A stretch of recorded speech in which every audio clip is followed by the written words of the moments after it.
Diginatiiveiksi, aktivisteiksi ja yrittäjiksi kutsuttu Z-sukupolvi. He ovat vastuullisuuden kannalla ja oikeita seppiä nykyteknologian hyödyntämisessä. Silti kysymys kuuluu, muuttaako Z-sukupolvi oikeasti maailmaa? Tylsää. Aloitetaan tutkimus. Greta Thunbergin kaltaisten aktivistien, Elokapinan ja muiden liikkeiden alettua vuonna 2018 päästöt ovat maailmanlaajuisesti vähentyneet ja sähköautojen suosio on noussut. Maailman pelastamiseen tämä yksinään riitä, vaan meidän tulee vähentää esimerkiksi temun ja pikamuodin kulutusta. Shakki ja Matti. Jälki-istuntoa vaan. Ja kuten olin sanomassa, käytiin läpi näitä sisältöjä.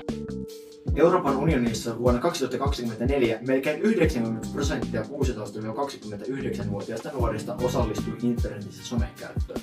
Somen huipputähdistä TikTokista voit löytää niin ikään hupaisia tanssivideoita kuin vakavaa politiikkaa ja opetusvideoita.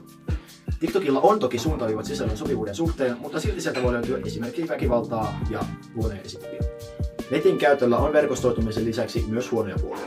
Esimerkiksi Suomessa 16 vuotta täyttäneistä vuonna 2022 noin 36% koki yksinäisyyttä viimeisten 4 viikon aikana. Goodbye, father. Bye, son. Make this family proud. COVID-19-pandemia hidasti muuttoliikettä, mutta maahanmuutto Euroopan unionissa lähti rajuun kasvuun taas vuonna 2022, jolloin muuttajia oli vajaa 7 miljoonaa.